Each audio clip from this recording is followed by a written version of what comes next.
자, 안녕하세요. 지난 시간에 이어서 홍인스님 이야기, 동산법문 이야기 계속 해드리도록 하겠습니다.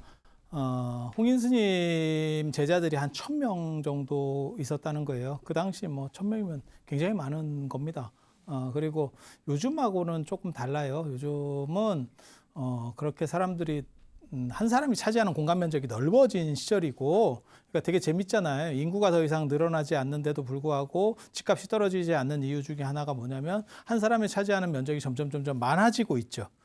예전 같으면 여러분 어렸을 때 생각해 보시면 뭐 한 방에 오골오골 이렇게 막 다 살던 것들이 지금은 다 분화돼서 두 사람만 한 방을 쓰라 그래도 이게 힘들죠. 저도 해보면 그래요. 제가 답사 같은 거 이렇게 갈 때 뭐 외국 같은 데 성지순례 가면 그거는 같은 방을 써봐야 알아. 그러니까 친한 사람인데 되게 재밌는 경우들이 있어요. 친한데 자기네들이, 저 같은 경우는 특징이 뭐냐면 방짝지를 꼭 데려오라 하거든. 왜냐하면 이걸 임의로 넣어줬을 때 임의로다가 이렇게 선택을 해주면 그럼 무슨 일이 벌어지냐면 이거 나중에 바꿔달라 그래요. 누구랑 바꿔? 나랑 바꿀 거야. 뭐야 이거 안 맞는데 어쩌라고. 그래서 데리고 오든지 안 그러면 감수를 하든지 독방을 쓰든지 싱글 차지를 내고 독방을 쓰든지 이렇게 얘기를 하거든요. 근데 자기 딴에는 자기랑 오래 알았던 사람이니까 같은 방을 써보면 괜찮을 거야 라고 하지만 다시 방 안 쓰는 사람들도 있고, 그 사건을 무슨 사건이 있었는지 난 몰라. 그 사건을 기점으로 다시 아예 안 보는 사람도 있고, 낮에는 계속 화목하게 보는데 어디 가면 다시 그 사람하고는 방 안 써. 그런 경우도 있고, 이게 세 종류가 있더라고요. 그러니까 계속 꾸준히 같이 방을 잘 쓰는 사람들도 있고, 그 다음에 아예 그걸로 인해서 깨지는 사람도 있고, 완전히 깨져버리는 사람도 있고, 잘 다녀. 낮에는 잘 다녀. 밤에는 같이 안 써. 이게 예전에는 저렇게 막 떼거리로 자란 시절이니까 그래서 1000명이라도 그럼 뭐 엄청나게 큰 절인가요? 그렇지는 않습니다.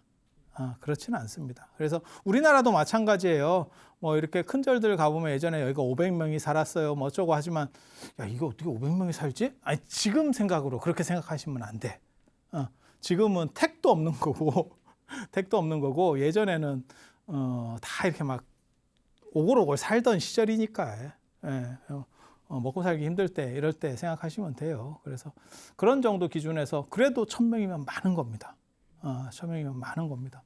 그래서 그 제자들 중에 최고는 당연히 신수 스님이었고, 그리고 신수 스님하고 해능 스님하고 사실 이게 대비되기가 조금 어렵습니다.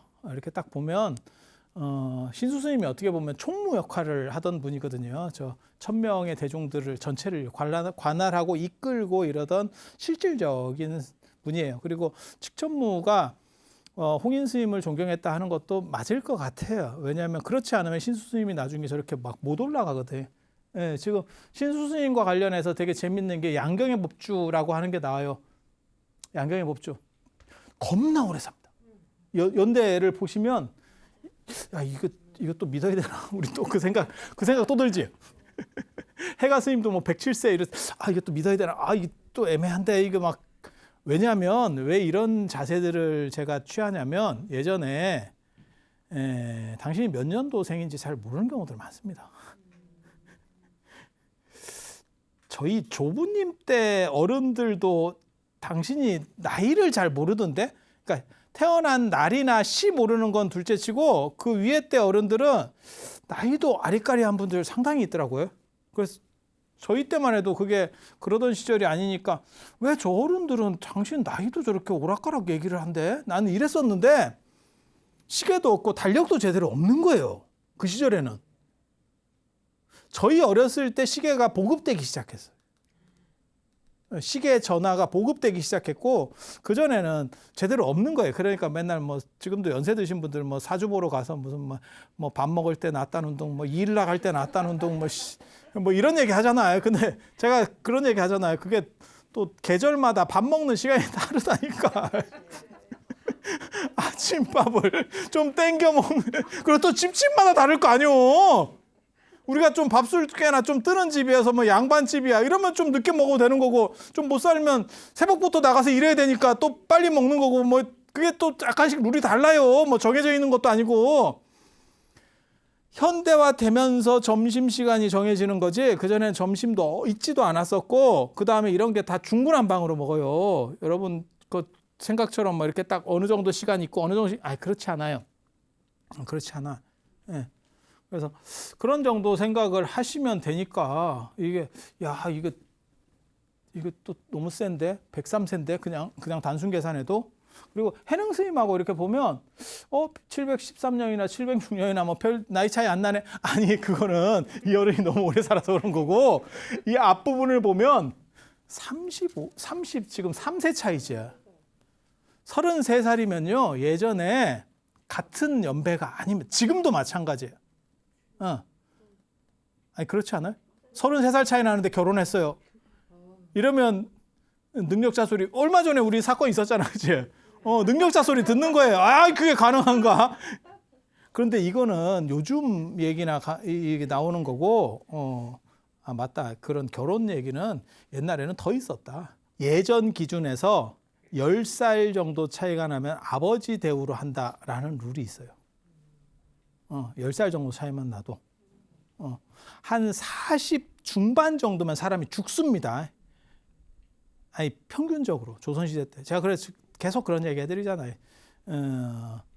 율곡이 49에 돌아가셨고 그 다음에 정조도 49에 돌아가셨고 정조가 47에 스스로 호를 만천 어린 주인 옹 그러니까는 내가 어떻게 보면 그게 모든 개천에 비추는 그 달과 같은 주인 그러니까 임금을 얘기하는 거예요. 그런데 거기다가 늙은이 옹자를 맨 마지막에 쓰는 거죠. 옹. 그러니까 어르신 이런 뜻인데 어르신 늙은이 이런 거 할 때 옹. 무슨 옹 이렇게 썼는데 47에 붙인다니까 그 표현을 스스로. 그러니까 47이면 늙은이에요.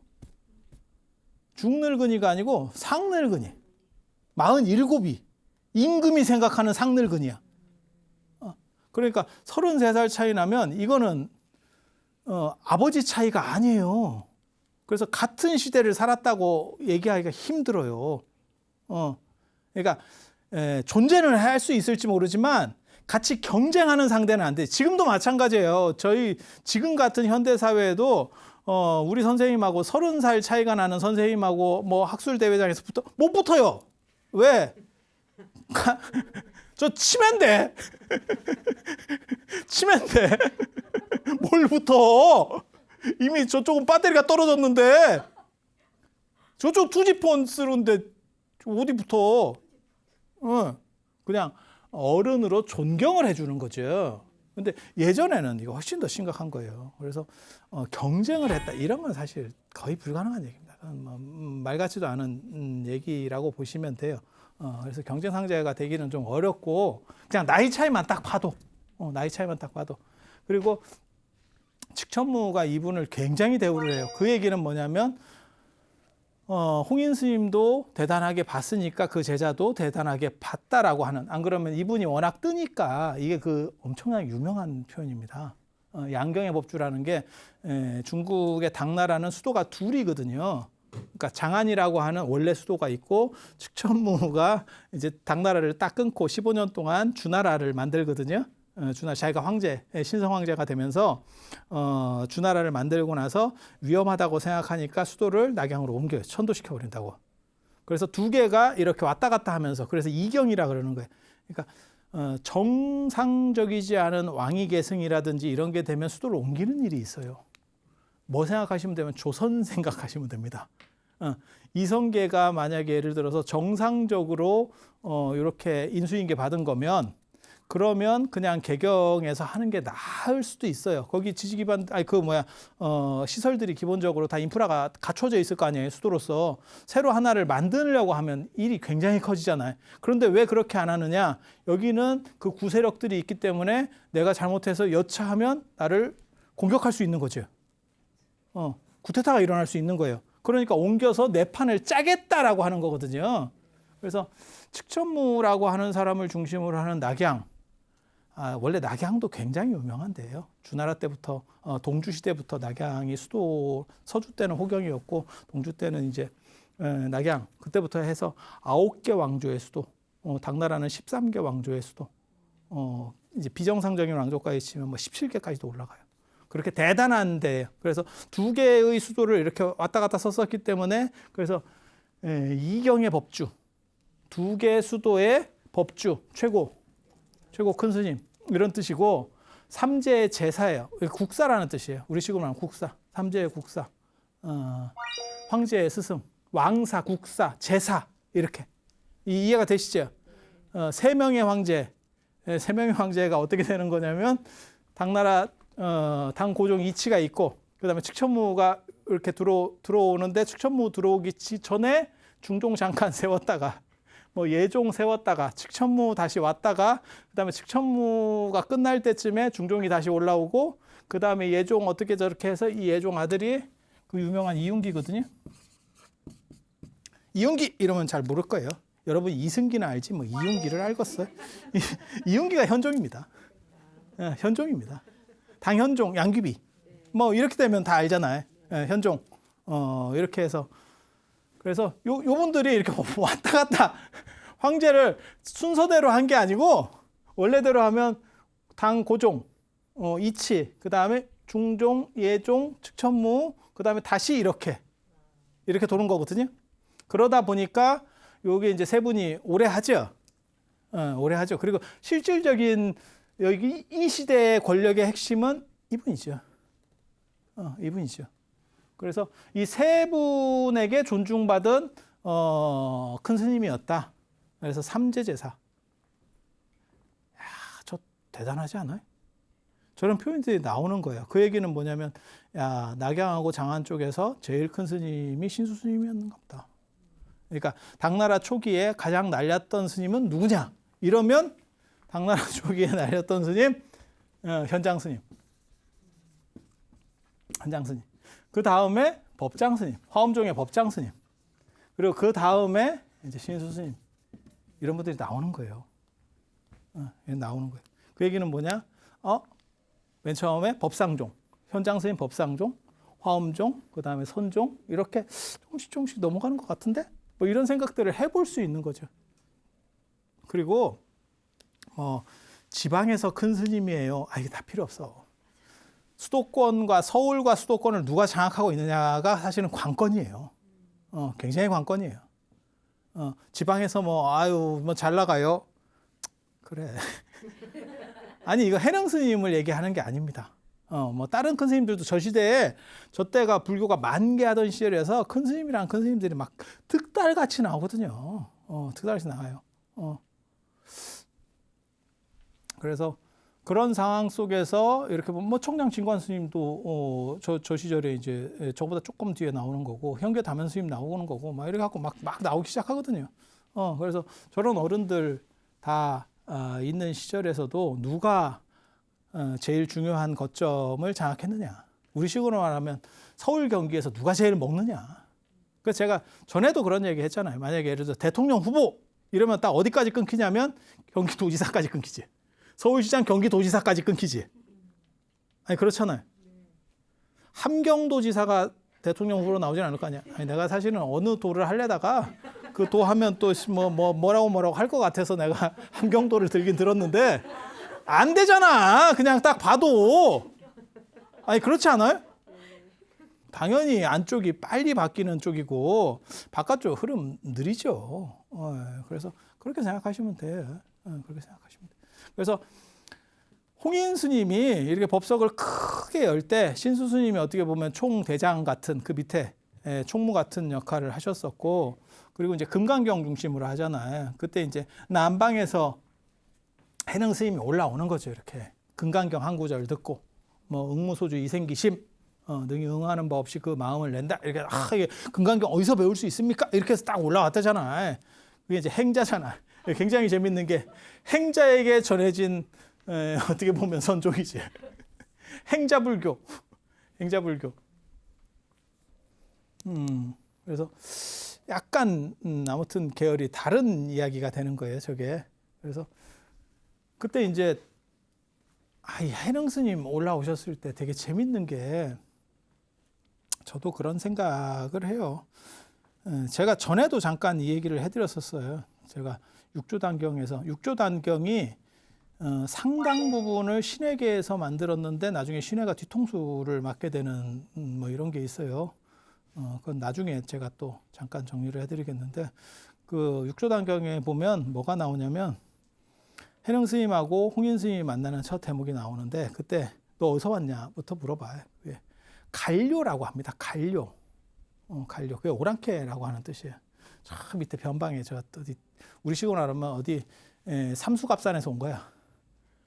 야 거기 사람 살아? 이렇게 얘기하는 정도의 그게 홍인 스님 반응입니다. 그래서 갈료에게도 불성이 있냐? 이렇게 물어봤다는 거잖아요. 너 어디서 왔어? 그래서 이 해능 스님이 신주 사람이거든요. 신주 사람. 그래서 신주에서 왔는데, 그러니까 듣보잡이지.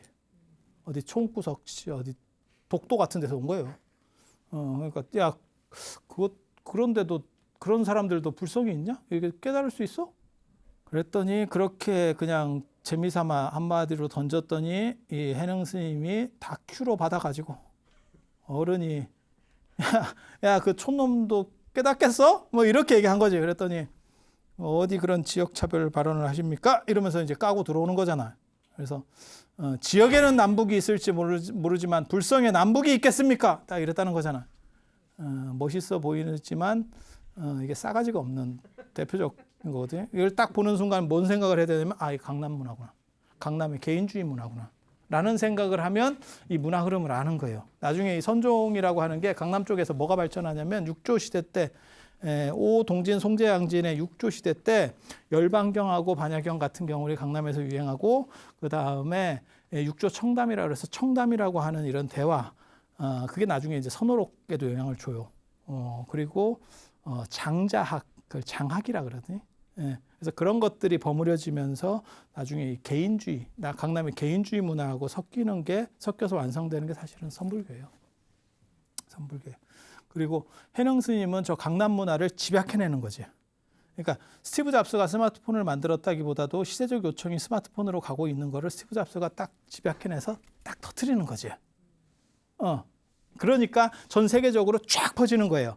만약에 그러한 식의 시대적 요청 구조라는 게 없었다면 스티브 잡스가 만들어도 그게 퍼지는데 시간이 오래 걸려. 근데 사람들이 그런 게 있으면 좋겠는데 하다가 그렇게 딱 만들어지니까 너도 나도 그래서 핸드폰이 스마트폰 들어오기 전까지만 해도 공짜폰이었었거든. 그러더니 지금은 야 비싼 건 200만 원을 해요. 노트북보다 비싸. 이게 무슨 아니야 진짜예요. 이렇게 접는 애 있잖아. 200이야. 200이라니까. 여러분들은 이제 그 효도폰 이런 거 쓰니까 잘 몰라서 그렇지. 그 200, 야, 공짜 폰에서 200까지 올라온 거예요. 야, 되게 대단하지. 그런데 그러면 안 팔리느냐? 이번에도 얼마 전에 애플에서 신제품 나왔을 거예요. 13인가? 나왔을 거예요. 그거 100몇십만 원이에요. 130, 140 이렇게 올라가거든. 그냥 사잖아. 그러니까 사람들이 무슨 생각했냐면 그런 게 처음 나왔을 때 그런 거 아니 요번 같은 경우는 이미 스마트폰을 다 갖고 있고 특별히 지금은 예전처럼 기술이 막 발전하는 게 아니에요. 비슷비슷해. 화면이 조금 더 선명하냐? 사진이 좀 더 잘 찍히냐 이런 건데 그게 일반인들이 그렇게 감별해낼 정도의 차이가 아니거든. 무슨 뜻인지 아시겠죠? 여러분들은 죽었다 깨라도 감별을 못해. 눈이 좋은 놈도 감별을 못해. 그 정도 차이야. 그러니까 전문가들이 봤을 때 이렇게 딱 대비해주면 그 차이가 있네. 이 정도로 보이는 거지 실제로 1년 사이에 그렇게 엄청난 차이가 주지 않아. 그래서 저런 게 안 팔리려나? 이러면 아니야. 그냥 사는 거예요. 공짜로 줄 때하고 지금 100몇십만 원이 돼도 줄을 서서 사. 이게 굉장히 재밌죠. 그러니까 왜? 시대 흐름이라는 게 바뀌었죠. 시대 흐름이라는 게 바뀌어서 그래서 전화가 되면 되는 게 아니고 그냥 그러고 그게 있어야 되는 상황이 돼버린 거죠. 그래서 이런 흐름이라고 하는 것도 강남 흐름 강남 흐름이 이런 개인주의적 흐름이 이제 원래 육조 시대부터 계속해서 내려오던 이런 흐름들이 강남의 경제력과 더불어서 하나로 뭉치는 게 해능이라고 보시면 돼요. 해능 스님의. 그래서 그걸 육조 혁명이라고 합니다. 중국 불교에서 이런 혁명이라는 단어를 쓰는 거는 제가 알기로는 해능 스님밖에 없어요. 그게 한마디로 요약하면 견성입니다. 여기에 불자가 들어간다고 보시면 돼요. 보통은 줄여가지고 그냥 견성 이렇게 하는데 견불성. 그래서 불성을 본다. 라고 하는 거예요. 좀 이따가 나중에 오늘은 뭐 할지 안 할지 잘 모르겠고 나중에 제가 불성이라고 하는 육조혁명의 내용들에 대해서 얘기를 해드릴 거예요. 들어보면 저게 이제 도노 얘기지. 결국은 도노 얘기지. 예. 그래서 해능 스님한테 뭐 그냥 행자죠, 행자. 행자고 그다음에 홍인 스님이 중국은 저런 절 주지를 방장이라 그래요. 우리는 총림의 주지를 총림의 주지 스님보다 위에 있는 스님을 방장이라 그러고 중국은 그냥 절 주지 이름이 방장이야. 방장이라고 하는 의미는 유마경에 나오는 유마거사의 방이 사방일장이었다라고 해서 방장이라고 하는 거고 그렇게 해서 방장실 그다음에 방장 이렇게 써 있으면 그거는 주지 스님이에요. 그래서 주지 스님이 1000명의 대중을 거느리는 주지 스님이 행자를 만나 주는 것도 대단한 거고 근데 그 행자가 또 그 자리에서 어른이 한마디 했다고 저렇게 되어다치는 것도 또 대단한 거고 되게 웃기는 거죠. 그런데 홍인 스님이 식견이 워낙 좋으신 분이니까 그거를 내치지 않고 야 저거 되어라진 것 저거 보내 이렇게 안 하고 저걸 이렇게 좋게 본 거죠. 그 얘기는 뭐냐면 강남 문화가 강북 문화를 압도하기 시작했다 라고 보면 되고 이제 육조단경에는 그렇게 나와요. 육조단경이라고 하는 책을 그렇게 이게 신뢰할 만한 자료가 아닙니다. 그 내용 자체를 다 믿을 수 있는 내용들이 아니거든요. 그게 나중에 손이 굉장히 많이 간 책이라서 그걸 믿을 수는 없는데 그때 이제 홍인 스님이 그렇게 얘기했대잖아요. 내가 이제 개송을 지어서 개송 잘 짓는 사람에게 법에 맞도록 깨달음에 맞도록 이렇게 개송을 올리면 그 사람에게 내 어떻게 보면 이 절의 이것들을 전체 내 위치를 그 사람에게 물려주겠다. 이렇게 했더니 신수 스님이 왔다 갔다 하다가 이렇게 개송을 적었대. 그렇게 해서 선생님한테 얘기하려니까 창피해서 그냥 벽에다가 적었대. 그래서 몸은 보리의 나무요 마음은 맑은 거울과 같으니까 때때로 부지런히 털고 닦아서 티끌과 먼지 묻지 않게 하라 이렇게 했대. 딱 보는 순간 그지 같지?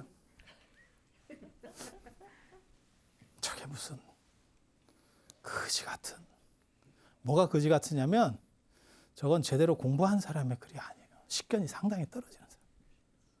그러니까 저건 위조된 글이거든요. 신수 스님 정도가 저 정도밖에 글을 못 쓰면 이 위치 못 올라갑니다. 이 위치 못 올라갑니다. 야, 이게 무슨 애들 장난이야? 딱 그 정도. 그러니까 뭐하고 똑같은 거냐면 초등학교나 이런 데서 시 써봐.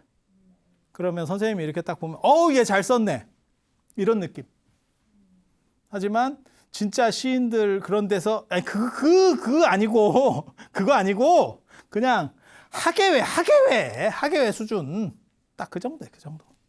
그러니까 육조 단경을 이렇게 손댄 사람도 가방이 짧았구나. 이걸 알 수 있어. 그게 보여. 그러니까 제가 늘상 얘기하지만 위조를 하든 뭐 이런 것도 좀 되는 사람이 해야 돼. 너무 짧은 사람이 하면 이게 조금 그래요.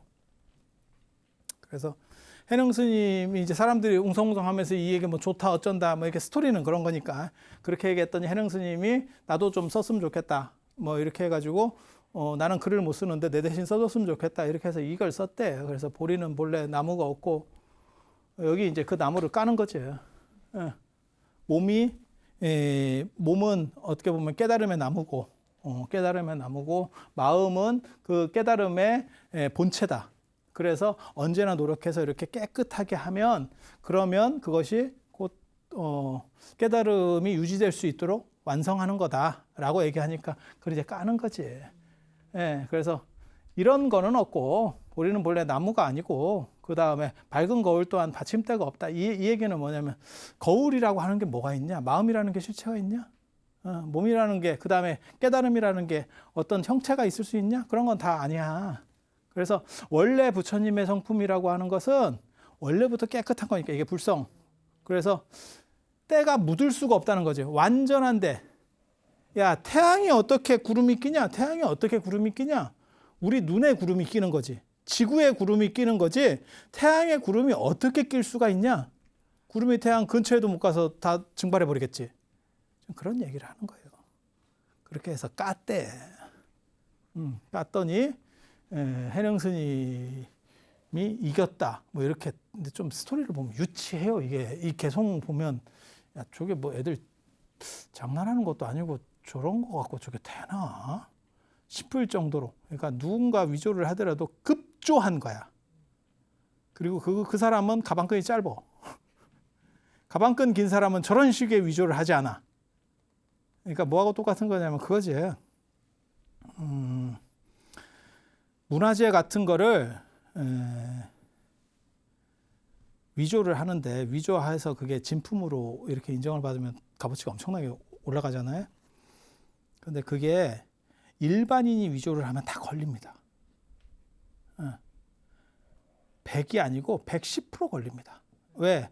양식이라든지 그 당시에 들어가는 안료 성분이라든지 이런 걸 잘 몰라요, 이 사람이.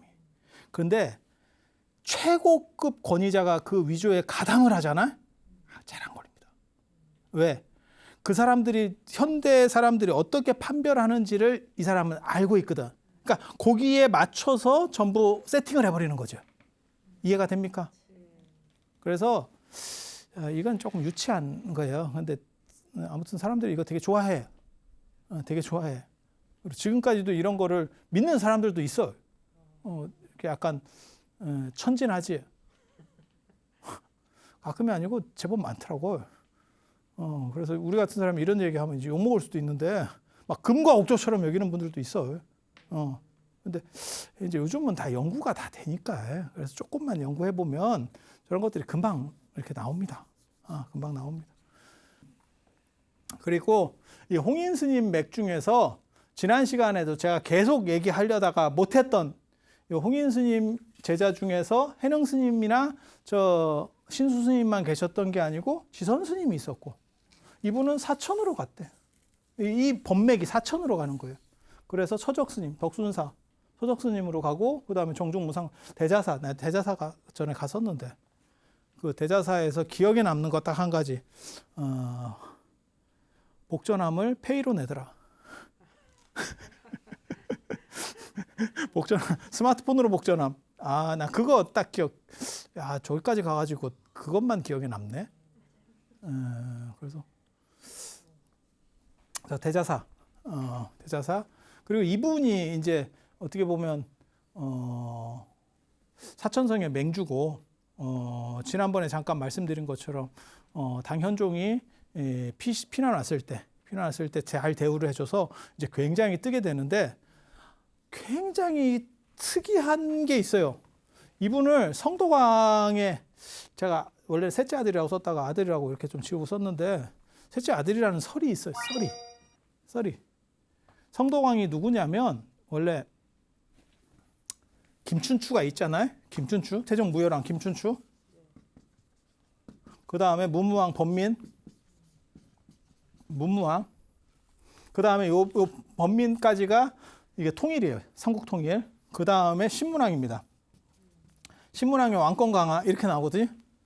이제 신하들을 이렇게 딱 새로 판을 짰으니까 이제 왕권을 더 강화하기 위해서 그래서 딱 정비를 하는 거예요. 체제 정비를 신문왕이 딱 하고 이 신문왕 아들이 이제 효소왕. 그 다음에 성덕왕이에요. 통일신라 최대 군주라고 하는 성덕왕. 이게 성덕대왕 신종의 성덕왕은 아니고 그 성덕왕인데 그 성덕대왕 때 만든 건 아니고 그거는 이제 손자인 해공왕이 만들어주는 거예요. 해공왕이 만들어주는 거예요. 근데 이 성덕왕이 누구냐면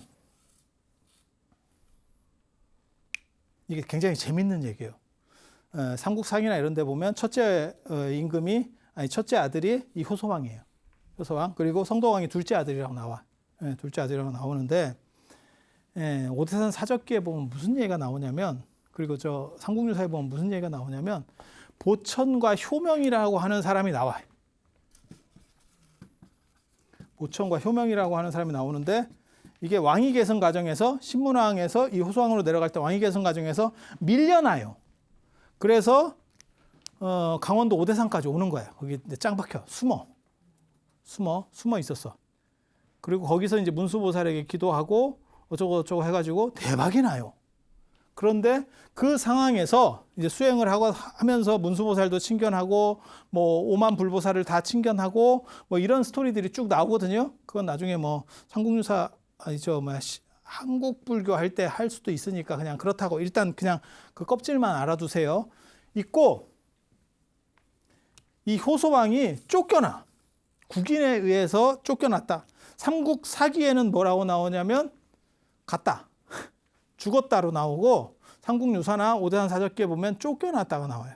근데 신라는 화백제도 이런 게 뒤에까지 좀 있어서 쫓겨나는 경우가 있어. 그러니까 내각제 비슷한 뭐 이런 것들도 좀 있어요. 그러고 보니까 우리의 탄핵 전통은 저 신라 시대 때부터 있구나. 저 사람도 쫓겨났었거든요. 저 진지왕. 그러니까는 진흥왕 다음에 진지왕, 그 다음에 진평왕이거든요. 그래서 진지왕도 쫓겨나. 그렇게 쫓겨나. 그래서 조금 이렇게 메롱인 사람들을 쫓아내고 오대산에서 수도하고 있었던 이 두 사람을 이렇게 오락하는데, 이 양반은 끝까지 버티고 거기서 출가 생활을 했고, 이 양반이 와가지고 임금이 된 게 성덕왕이에요. 그래서 이 양반이 우리 선배 출신이라니까. 그래서 당신이 오대산 상원사에서 가피를 얻어서 자기가 왕이 됐다. 그래서 보위에 오르고 4년 뒤에 오대산까지 와서 상원사를 창건하는 거예요. 그게 오대산 상원사 창건의 유래입니다. 그 당시에는 그걸 상원사라고 안 하고 진여원이라고 그랬어요. 진여원이라고. 그렇게 해서 오대산 상원사가 만들어지기 시작하는 건데, 이 성덕왕이 워낙 대단한 사람이기도 하고 재위관도 길고 정치도 잘하고, 그러니까 조선으로 말하면 세종과 정조를 합친 것 같은 이런 사람이에요. 그러니까 제도적으로도 참 잘했고, 그 다음에 문화적으로도 좋고, 이렇게 경제적으로도 굉장히 올려놓은 이 성덕왕이, 게다가 출가 출신이라고 그랬잖아요. 원래 효명이라고 하는 출가자 출신이고, 그래서 저 양반 아들로 자꾸 붙여. 그래서 김지장 스님, 구화산의 김지장 스님, 신라 스님이라고 하는데 그 양반도 저 성덕왕 아들이라 하고, 자꾸 아들이라 하니까. 그런데 꼭 첫째 아들이라고는 안 해. 왜 첫째 아들이라고는 안 할까? 첫째 아들은 왕해야 되잖아. 그러니까 꼭 셋째 아들 뭐 이런 거 좀 확인하기 어려운 야리한 걸 자꾸 해. 그래서 이게 진짜인지 가짜인지 좀 애매. 뭐 아들들이 다 중국 가서 출가를 해. 왜? 조금 그래. 그런데 신라 왕족 계열은 맞는 것 같아요. 왜냐하면 중국에 김씨가 거의 없습니다. 중국에는 김씨가 거의 없습니다. 그래서 이 무상 스님도 김화상이라고 불려요. 김화상. 네. 참고로 말씀드리면 원래 금이라고, 우리도 이게 쇠금자가 금, 김 이러잖아. 네? 금, 김 이러잖아. 근데 이게 김으로 바뀌는 거는 몽고 때 김으로 바뀌는 거예요. 그래서 아무튼 뭐 금인지 김인지 뭐 그렇다 치고, 저렇게 김자 들어가는 게 중국 사람 별로 없어요. 여러분이 생각을 해봐. 삼국지 뭐 이런 거 다 생각을 해봐. 김씨 있나? 이놈이 김씨 없어. 그게 이제 투김일제부터 내려와서 우리나라까지 이제 건너왔다 뭐 이런 얘기들이, 썰들이 있거든요. 그게 문무왕 비석에 나오는 얘기. 그래서 뭐 그래서 중국에서는 다 쫓겨나가지고 원래 중국 본토 사람도 아니었고 저 흉노 계열이었고, 그다음에 중국으로 귀화했다가 다시 우리나라 넘어오는 바람에 그쪽에 거의 성씨들이 없다. 이제 그렇게 돼 있거든. 그래서 우리나라에는 많은데 중국에는 없는 성씨가 김씨, 박씨. 예, 김씨, 박씨. 보통 이렇게 육지로 인접해 있으면 일본 같이 섬으로다가 떨어져 있으면 성씨가 당연히 다른데 육지로 인접해 있으면 많은 성씨가 이쪽에도 많을 수밖에 없거든요. 왔다 갔다 하는 거거든. 그래서 그게 약간 차이가 있다라는 정도만 알아두시고 아무튼 성덕왕 아들이래. 성덕왕 아들이래. 더 재밌는 거는 중국에 오백난이 있어. 얼마 전에 저한테 누가 어떤 스님이 그러더라고. 오백난 이름 아냐. 오백난 이름 아니야. 누가 오백난을 이렇게 모시려고 하는지 어쩌는지 뭐 이름 아니야. 그래서 이름이 다 있는데 그게 청나라 제공까지 청나라 사람까지 들어가 있다. 그래서 그게 원래 인도 게 아니고 인도에 오백난이라는 개념이 있었는데 중국으로 와서 그게 누군지는 알려지지 않은 거예요. 중국 사람들이 어벤져스를 만들었어. 중국판 어벤져스를 만들었어. 그래서 인도부터 해서 불교계에서 유명한 사람을 500명 안에 다 넣어. 이해가 됩니까? 교진여도 들어가 있어. 부처님의 첫째 제자인 교진. 달마대사 들어가 있습니다. 무상스님이 들어가 있어. 무상스님이 455번째야. 번호표 받았어. 번호표 받아서 신라스님이 2분이 들어가. 한 분이 오진스님이라는 분이 들어가. 479번째. 달마대사 307번. 번호표 부르면 나오는 거예요. 500난이 이렇게 다 여러 명들이 들어가 있는데 놀라운 얘기 해드릴까? 해능 스님이 없어. 해능 스님이 없어. 임재 스님이 없어. 임재 스님이 없어. 그러니까 이게 기준이 도대체 뭘까? 도대체 기준은 뭐였을까? 기준이 뭐였을까? 그리고 무슨 생각이 또 할 수 있냐면 혹시 이게 조금 그럴 수 있는데 이쪽이 들어가고 해능 스님이 밀린다는 얘기는 그 당시 인기가 저쪽이 좀 더 많았나? 뭐 이런 또 생각을 해볼 수 있는 거예요. 우리 생각으로는 그게 어벤져스를 당연히 뽑으면 올스타 플레이어를 뽑으면 최고급들을 이렇게 쭉 할 것 같잖아요. 해능 스님이 빠지면 안 될 것 같은데 그냥 생각해봐도 이열은 빠지면 안 될 것 같은데 우리가 그런 거 있잖아요. 순서 이렇게 딱 하면은 뭐 예를 들어서 잘생긴 사람 그러면 이 사람 무조건 들어가야 되고 조금 아리까리 이렇게 갈 수 있는데 왜 이게 원탑 계열인데 원탑이 빠졌지? 생각도 드는 거예요. 그래서 이열은이 생각보다 굉장히 영향력이 있는 거예요. 그리고 티베트의 불교를 또 이쪽에서 전했다. 라는 게 이 역대 법보기에 나와. 역대 법보기라는 책에. 지금까지는 이 책이 나오기 전까지는 저 도랑문서가 나오기 전까지는 마하연 티베트 불교랑 관련해서 마하연이라고 하는 대승화상 마하연이 대승이라는 뜻이거든요. 그래서 대승화상이라는 선불교 화상이 스님이 불교를 전했다.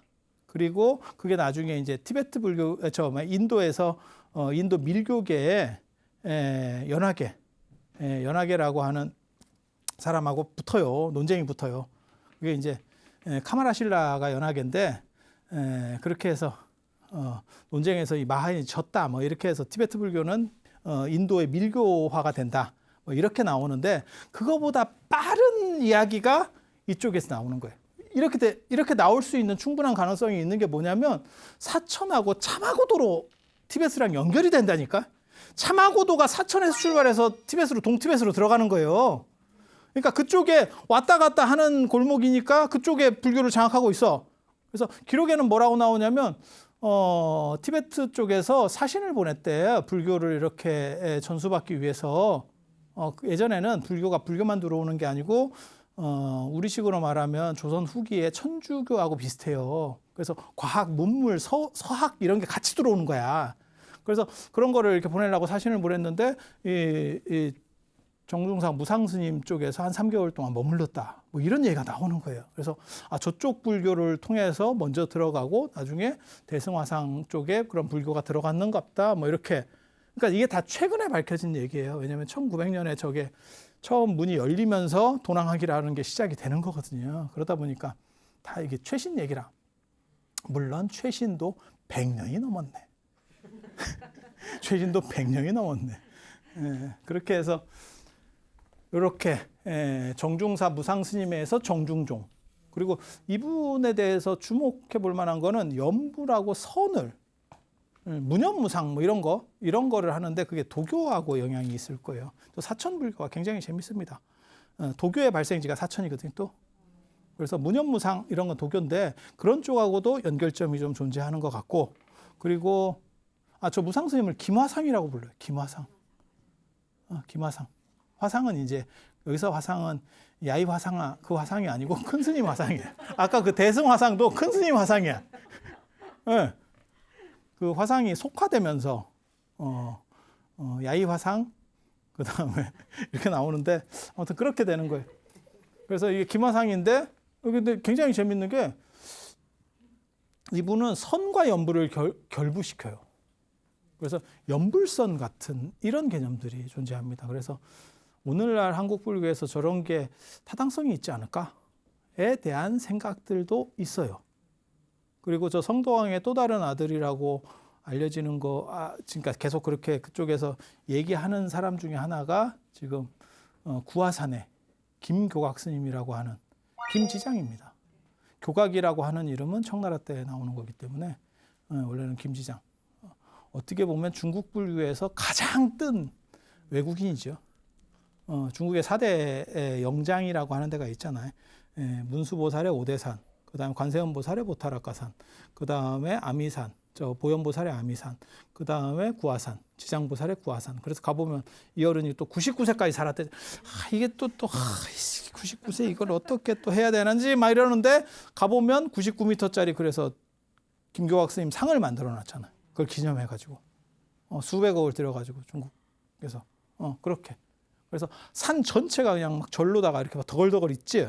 우리 같은 사람들도 거의 몇 번 가봤지만 실제로 맨날 가는 절만 가지 그 한번 이렇게 쫙 순례를 하면 좋겠다 이러는데 그것만 순례해도 3박 4일이 갑니다. 그 안에서 그 산 안에서 절들만 돌아도 그래서 뭐 중국의 오대산 같은 데는 그게 뭐 108개인가 있어요 절이. 제가 다음 시간에 그래도 마조 스님 얘기는 해드릴 수 있도록 그렇게 하겠습니다. 자, 들어서 감사합니다.